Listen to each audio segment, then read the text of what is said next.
At level 3, we need to keep our eyes on that level 5, because those stacked waves is where Kanavi likes to attack. And one of the big things I'm looking at here is the engage power of JDG. They have the Ornn for 369. They will have the stolen Maokai ultimate for Yagao. The way that these can be sequenced and layered can create a lot of problems, but I want to see creativity from Rogue. I want to see playmaking from Rogue.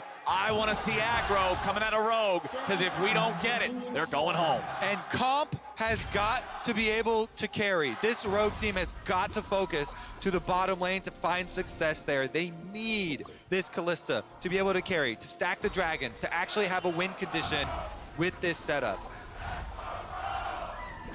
You can hear the fans trying to showcase their support.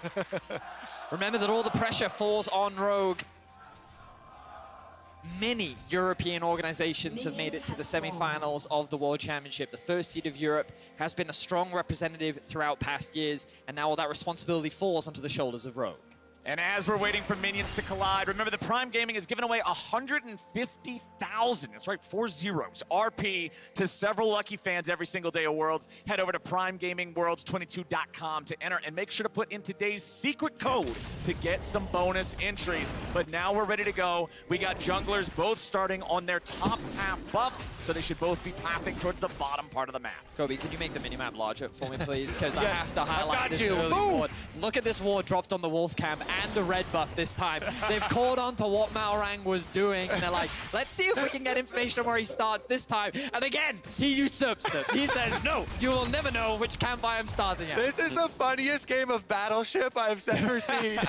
And they miss again. Malrang is too good at Battleship. Starts over here, blue buff crop. Eventually, though, he's going to have to go to one with vision on it. Is he going to get spotted? Dun, Here we go. dun, dun.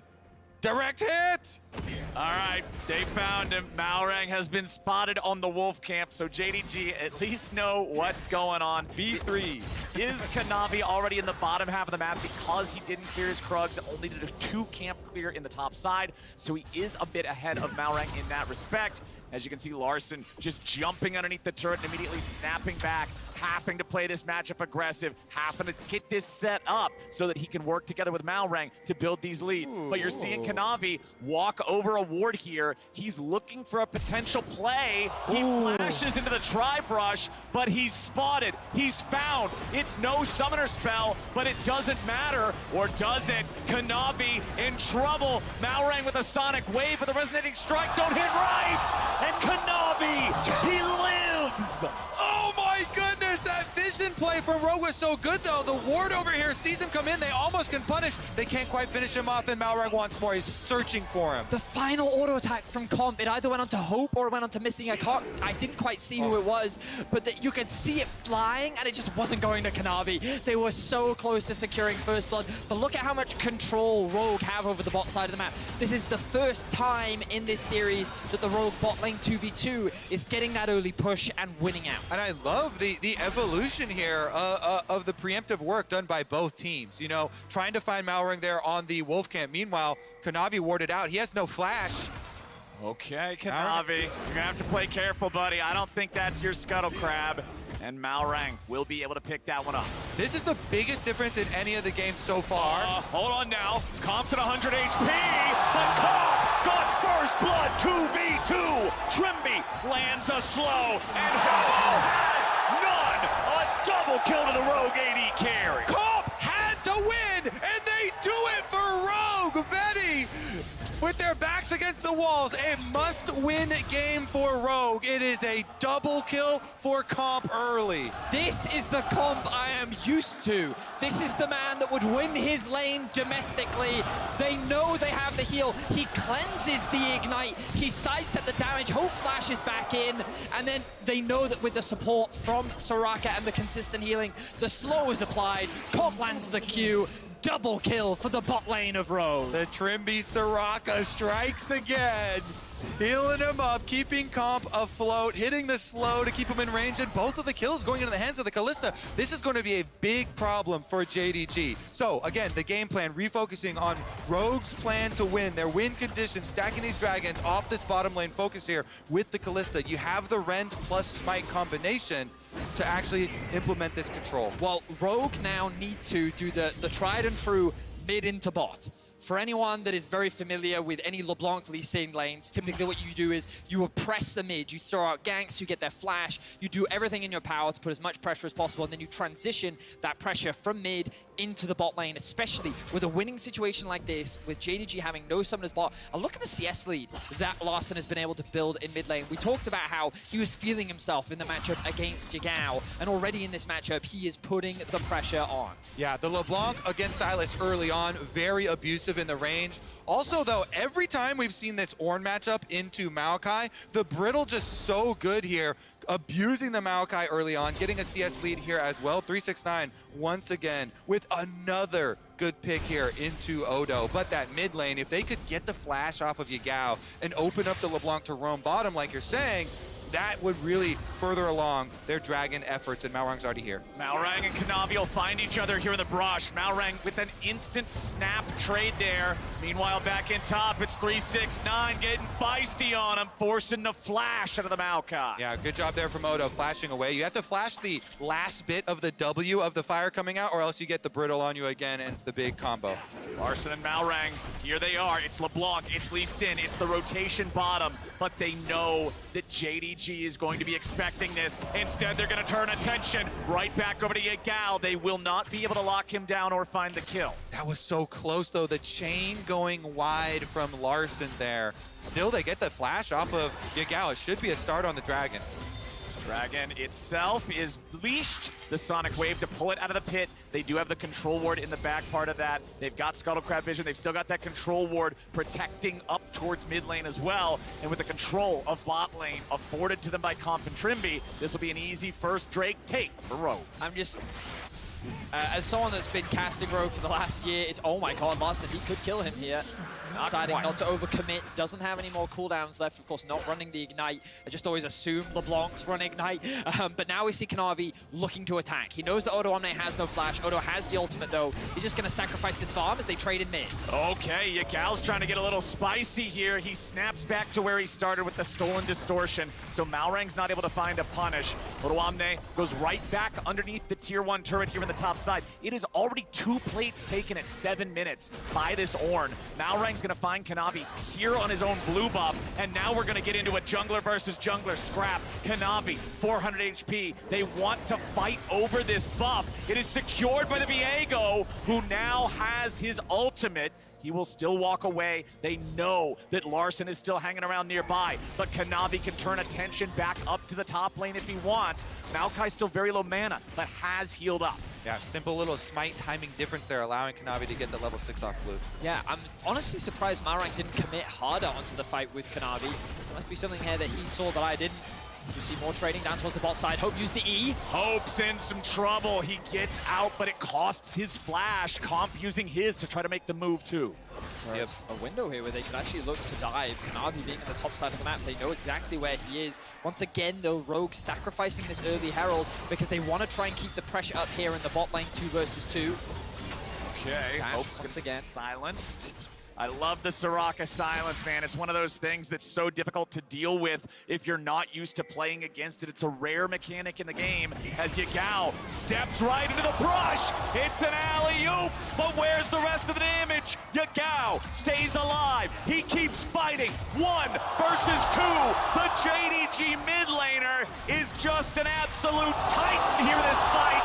369 will solo kill Omne, and Yagao will walk away from the Rogue ambush in mid. And the JDG solo laner standing tall here. 369 lays down the hammer. What the hell happened there? Like, the top lane thing, we saw 369 just bullying Odo Omne all lane. He's just getting the better of the matchup, but that should have been a kill onto Yagao. The fact that it wasn't, my mouth is agape right now. I have no idea. So we're going to watch back on this little skirmish up towards the top side. I hope we also get to see what happened in mid as well. Of course, Odo Omne not having the flash available, and JDG just, or 369 rather, playing very well. Yeah. Does have the flash available, applies the slow, gets the last auto in with the grass proc, and that's enough to get that kill.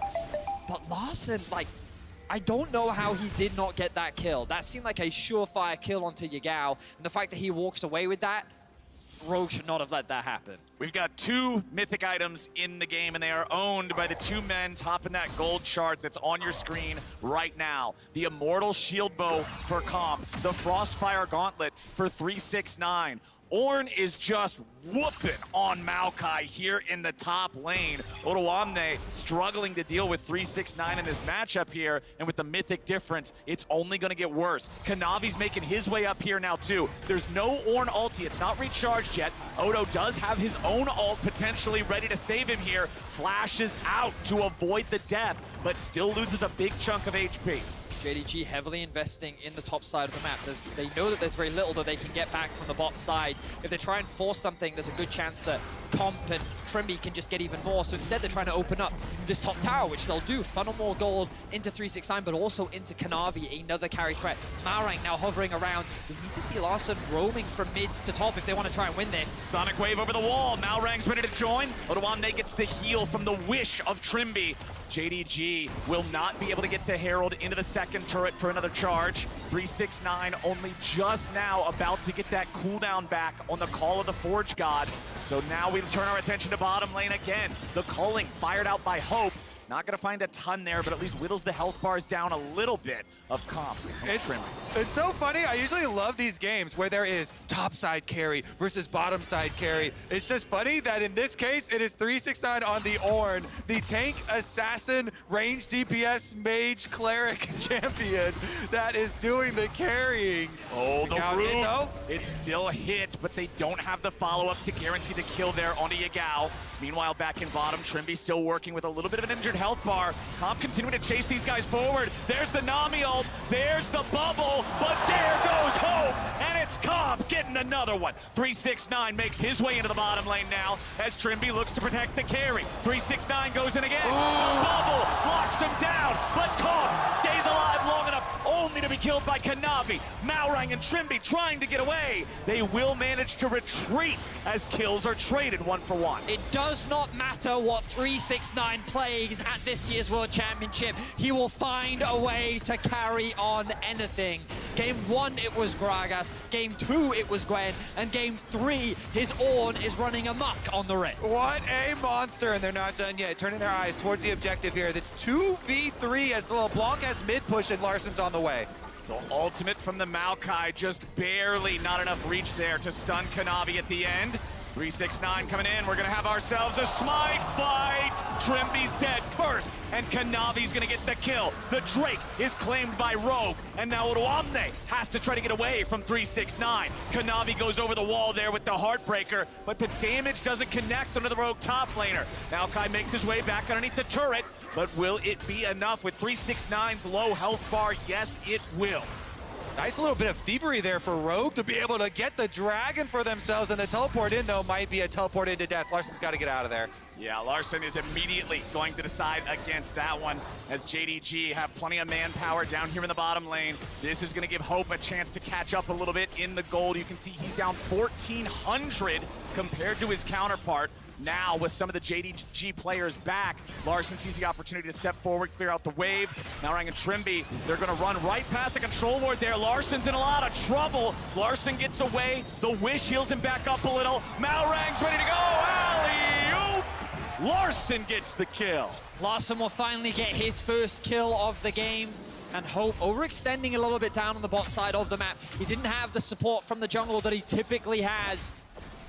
A few mistakes coming out from the AD carry overall, but JDG still lead in terms of gold. Comp has now made his way mid. Comp is looking for Yagao, who has the stolen Maokai ultimate. He wants to try to get away. The damage pours in, but they don't have enough just yet, but Comp goes forward. However, a TP's ready to show up. They have the silence when he appears. 369's not going to find a whole lot out of this, and Rogue, playing around Comp, are fighting back in Game 3. This is what they need to do. Comp really is the strongest part of Rogue's composition, and as Larssen secures another tower, we can see that Rogue finally gaining some control on the map, but they're not really converting it into much outside of Dragons. Of course, this is still a very clear win condition, but they're yet to secure a Herald so far in this series, and JDG will continue to deny them this objective. I'd have to say, this is for sure the most exciting game of this series by far, with Comp finally getting this advantage over Hope. This 4 kills now onto Kalista.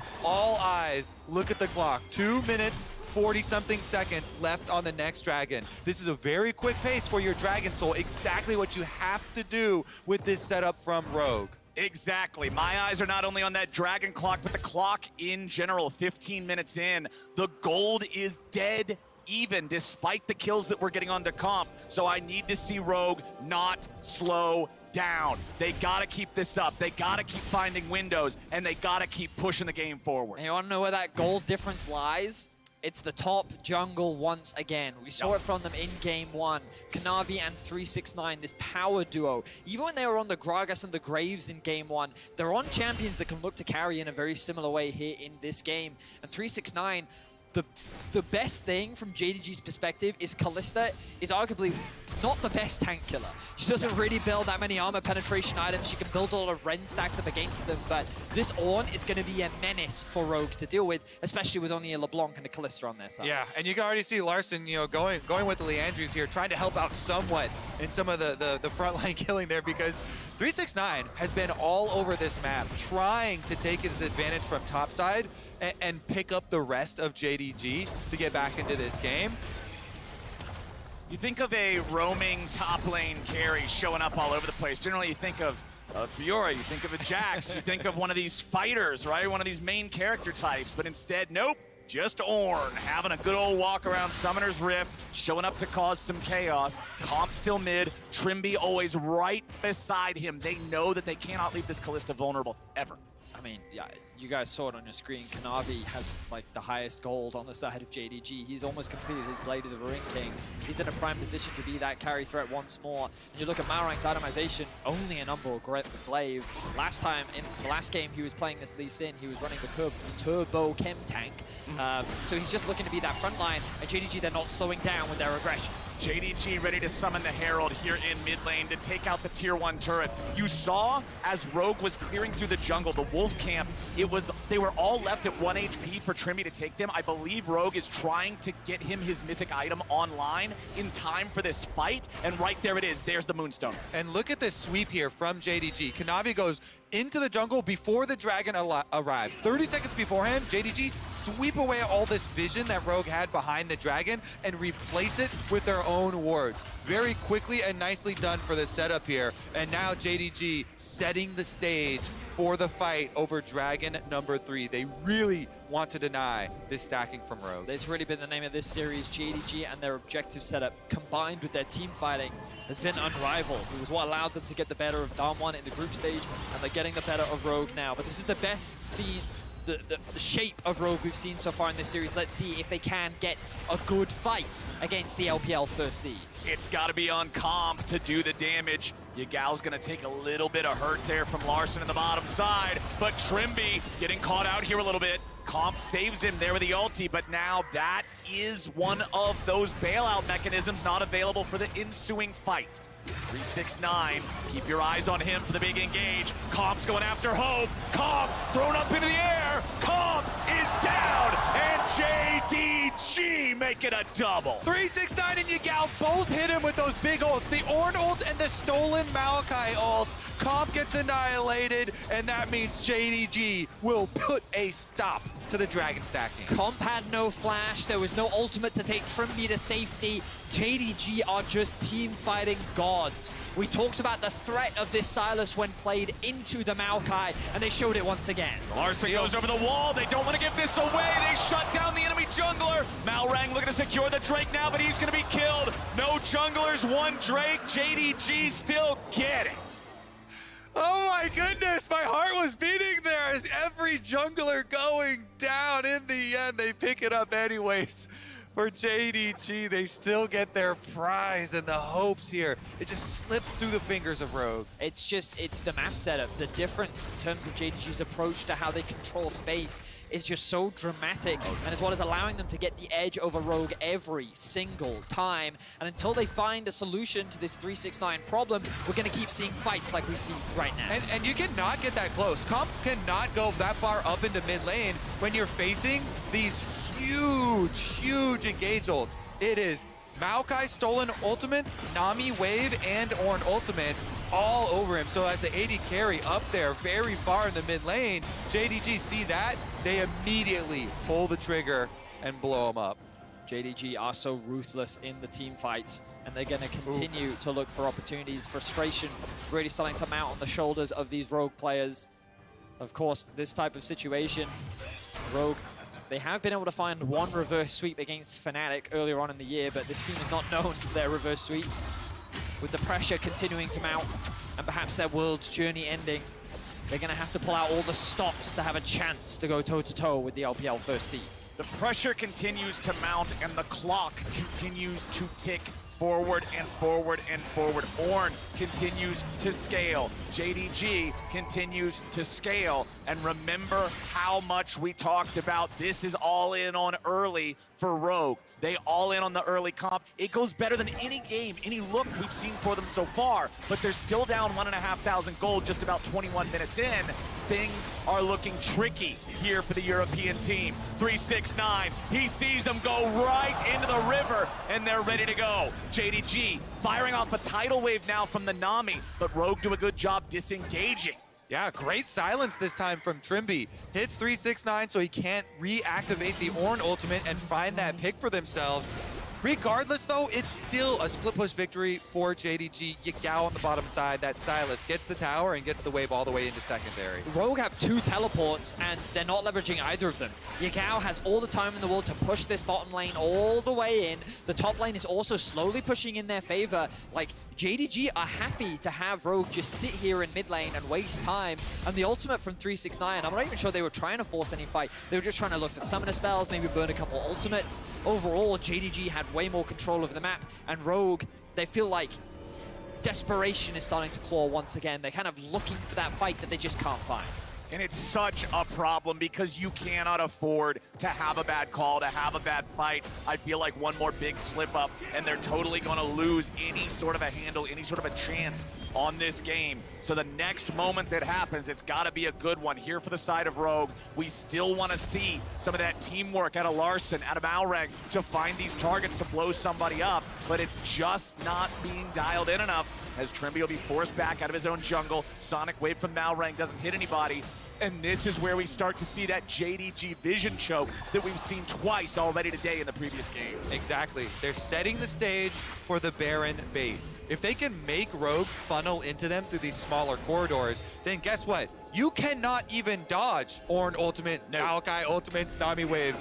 There is no more space for you to go for. Rogue trying to make a power push back in to get a little bit of security for themselves. And while Rogue look to fight for vision, keep your eyes on Yagao. Once again, every time Rogue is somewhere on the map, he's on the opposite side looking to funnel in a little bit more vision. He's now got 2 items fully completed. He also had a bit of an XP advantage over Larssen now because he spent so much time in the side lane. Look at how JDG have moved their vision from the top side to the bottom. All the setup for the dragon spawning in 45 seconds. JDG have such a good understanding of how to play the map and basically get Rogue to dance to them. And Yagao is also playing this side quest to find Maokai, mark him, steal that ulti, now go in and see what you can do. Odoamne tanking up for a long time. Yagao's still here on the front. The bullets fly out, and Rogue tries to get back. Comp is immediately forced to save Trimby yet again, so that spell will not be available when the fight breaks out for the Drake here in 20 seconds. JDG get themselves back.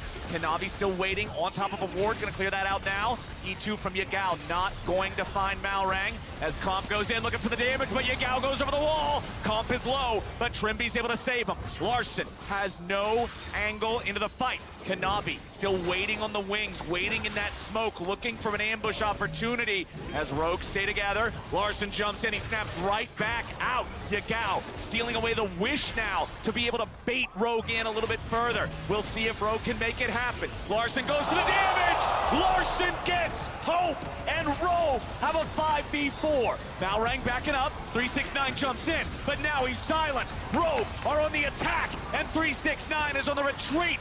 They can't get Kanavi into the fight now either, and JDG have been found out! Larssen goes on a rampage, and Rogue go right for the Drake. When Larson needs to come up clutch, he goes and does it. Finding a kill onto Hope. The man was not expecting that electrocute pot to secure that kill. And Rogue now find themselves at soul point. Larson does it! 4-0 on the LeBlanc. What damage there. Following up the second kill onto 369 and securing Rogue the Dragon Soul point. Absolutely huge for Rogue and huge for Larson. I said I needed to see more of those explosions, more of those tiniest of windows from the Lee Sin, from the LeBlanc, and it's Larson stepping up. It's Larson being the hero here for Rogue at this third game. Let's see it again. So let's keep your eyes on the positioning of Hope here. Dashes in, lands the QR combo into chains, electrocute proc, and we're back in the fight. We're back in the fight, but Odoamne is already out of it. It's a pick on the top laner, a pick on the front line, and JDG are now 5v4 and moving onto the Baron. Kanavi is low HP. JDG has to be careful about this. 369 will lead the way. Trimby tries to escape. The Soraka has to be saved again as Comp flashes out. They throw Trimby right back in. They're peeling for Comp as Kanavi is 1v1 against again. How does he keep missing them? Malrang, you can't drop the ball here and now. He's gonna pay for it. Hope is on the hunt. Hope's looking for him, and he's gale forced. Malrang getting caught there, but now 369 is forward on his own. Larson again, finding the moments that keep Rogue alive. Kanavi tries to go in. Odoamne's ready to follow. Viego will die, and Comp will get the kill. But now Comp's out of the picture, and JDG one more. Trimby's on the run into the Cloud Drake zone for the speed, but Yagao and 369 are in hot pursuit. Yagao catches up, and Trimby goes down.